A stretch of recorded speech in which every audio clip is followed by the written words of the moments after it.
What's up, everybody? I got Kyle Trouble here. He runs a recruitment agency. And Kyle, you've been in client Ascension for about 5 months now. Could you share with everybody what you were making when you started, where you are now? Yeah, thanks for having me on first and foremost, man. So when I joined Client Ascension, I think I was floating somewhere around 17 to 20K a month recurring revenue. Obviously, it's a placement agency, so we're basically paying the candidates every month, right? And now with the one-time fees from last month, right now, like recurring revenue up at around like mid-50s. Hopefully we close a few more, should be around 60 in the coming days. And then on top of that, the initial starting fee and offer has really been dialed in. So I should, like, if everything goes how it is this month, should be getting close to about 70, I think. So Yeah, 3 to nice. 4x, yeah. That's so dope. Yeah. Showing no signs of stopping either. Yeah. Yours is going pretty fast. Yeah. You're gonna probably. I was talking with you last week about just like a call one-on-one with you and I was basically saying that at this point it's pretty inevitable that you will be at 100, 150 probably within the next like 4 months or something like that. Early next year. And for context for everybody, could you share?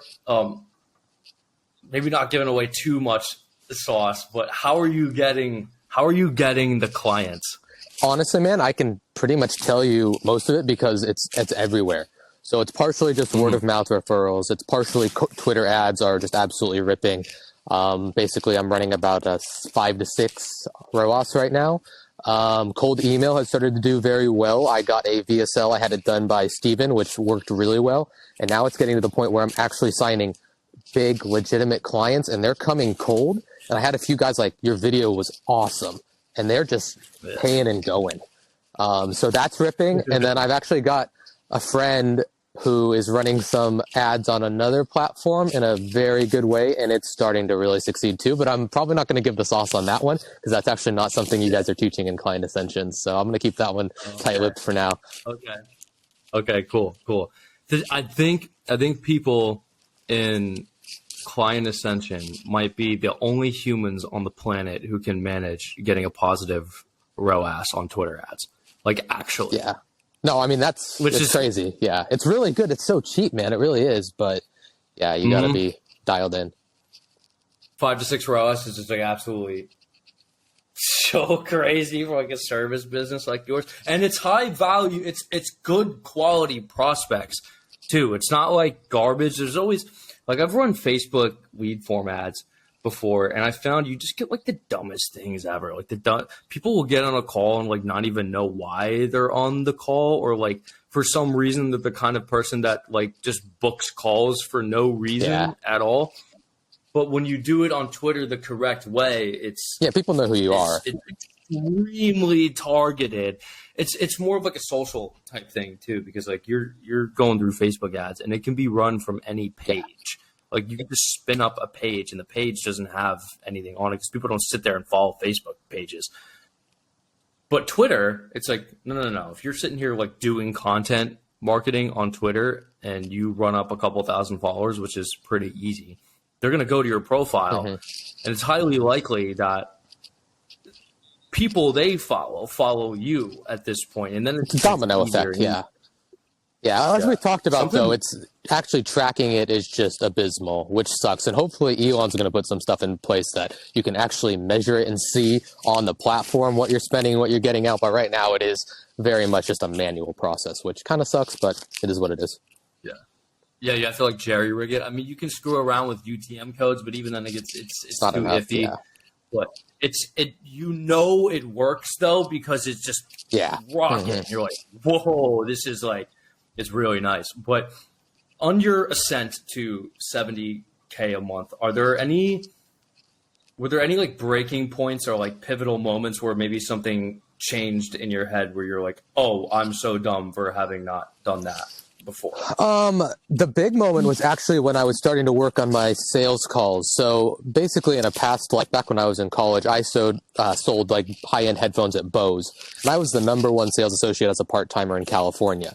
And so I was going on my calls for higher UA with the impression of the same thing. And I realized, wait a minute, why was I so good at Bose is because I was really just an order taker, right? It was just up to me not to screw it up. They did all the marketing. They had the brand recognition. And as soon as I put that together, like, no, everything is colder. This is a totally different approach. It was like a light bulb. But then I said, why don't I just make everything warmer? Why don't I up the ad spend? Why don't I get the VSL? Why don't I hammer people with daily emails when they opt into stuff? Why am I getting them to the call cold? And of course, now it's the VSL is working so well that they're actually showing up cold and it's still converting. But I'm like, why am I going to make it harder for myself? Why am I going to make it harder for my closer, who I just am bringing on next week? Like, why? Get people as warm as possible and then just sit back. And now it's to the point where I'm on calls and I'm just waiting for the objection. And it's just like smooth. And I'm just like at the end, like, you ready to get started? Yeah, okay. Like, and there's just no hesitation. It was in the VSL. Yeah, pretty much. Yeah. Yeah, it's so funny when people come into Client Ascension and I'm telling them, like, okay, you don't have a VSL on your page, so you're going to show up to these VSL calls. We're going to write the VSL script. We're going to get it filmed. And they're like, oh, I have to do a VSL. It's like, bro, you don't understand the night and day difference between having a VSL and not having a VSL. And it's not like a 20% increase. It is an order of magnitude night and day difference between you have a good VSL and you don't. It's so much easier and your life it's so much better. It's people do everything to make their lives harder. And you just said it really well there, where it's like that's just one of those optimizations where it's like it's night and day. Your life is so much easier. And all you simply have to do is spend a couple hours writing a VSL. It's pretty simple. And then now your sales calls are easier. You get more sales calls in the first place. You get less objections. Yep.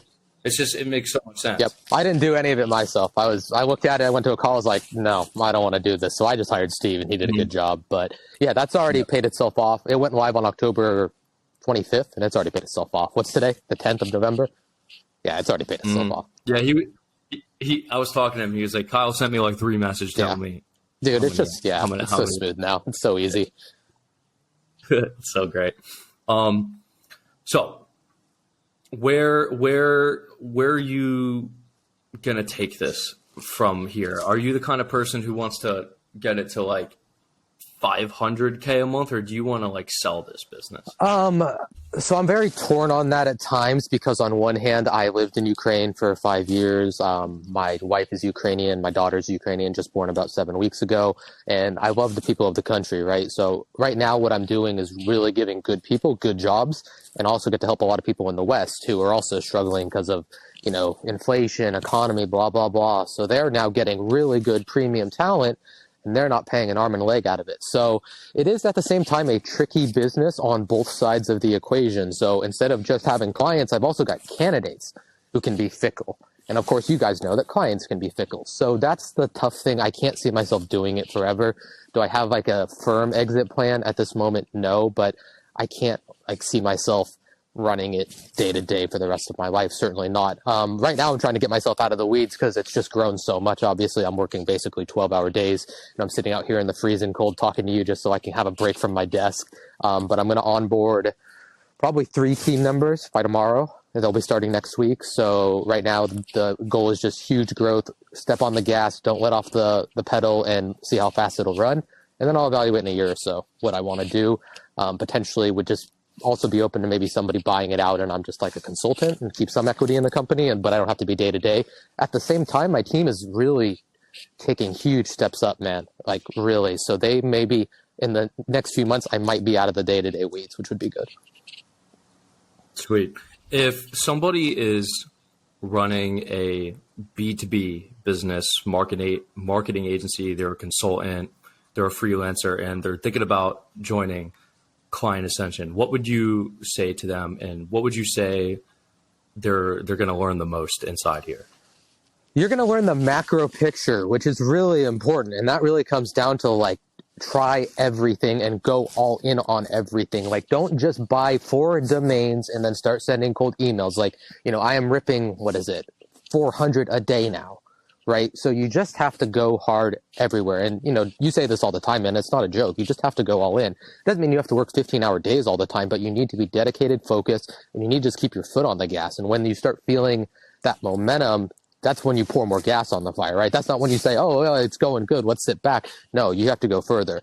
And then, of course, the nitty-gritty stuff, the sales, obviously very helpful, all the nuances of cold email. You're going to get help on everything. And, I don't like to jerk around with huge, long meetings. I've had a corporate job. So what I found really helpful is I can get a guy like David or Christian or you. We can be on the phone for 10 minutes, and my problem's just solved. I know what to do next. I didn't waste anyone's time. I didn't waste your time, and it's just go do it. So that's what I would say is you're going to get a lot of the nitty-gritty details in 10-minute calls, and that's going to be extremely helpful, as well as just an overall picture. And of course, just the network effect of being around people who are actually doing it is something that you can't really put a value on, I'd say. Dope. Thanks for that very much, Kyle. Anybody who would be interested in getting a VA who is in a very affordable rate, I'm going to leave the link to project managers, CTOs, CMOs, automation engineers, devs, project managers, CSMs, anything. All of that. I'm going to leave a link to Kyle's website below. I'm also going to leave a link to his Twitter account so you can connect with him. But he has a lot of people in Client Ascension get employees from him. It's a really great business. So if you guys are interested in that, links are in the description. Kyle, brother, thank you so much for coming on. Take care.